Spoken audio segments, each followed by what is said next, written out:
Hello guys! So ito na, dumating na ang PR pre-sample from Garnier. Yan, nakabox pa siya. Nabuksan ko na siya kagabi. And ito yung laman niya sa loob. Yan. Yung Garnier na serum and then may flyer pa siyang kasama. Kung ano yung yan. So the Garnier Vitamin C Dry Touch Cream. Bago pa yan guys. Sabuksan ko lang siya kagabi kasi ginamit ko.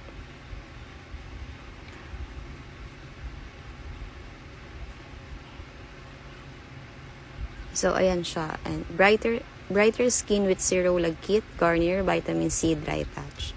So, ayan yung flyer niya. Na-open ko na kagabi. Ayan yung nasa loob nun. Yung Zero Lag Kit na Vitamin C Dry Touch Cream.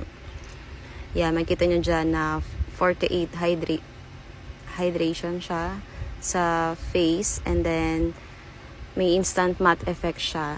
Tulad ng primer. Kung gumagamit po kayo ng primer is okay din tong gamitin before kayo maglagay ng sunscreen or ng makeup kasi nakaka-matte finish sa mukha. And mas recommendable siya sa mga oily face katulad ko. So, ayan yung packaging niya ng lagayan ng cream.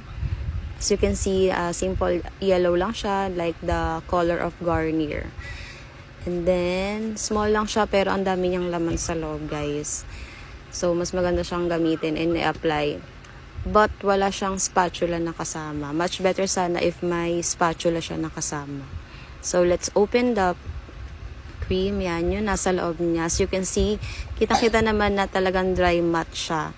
And, kuha ka lang ng small amount, ganyan yung texture ng cream niya. Hindi siya sticky sa balat. Matte finish talaga yan. Kasi tulad ng ibang primer, ganyan siya. So, yan lang.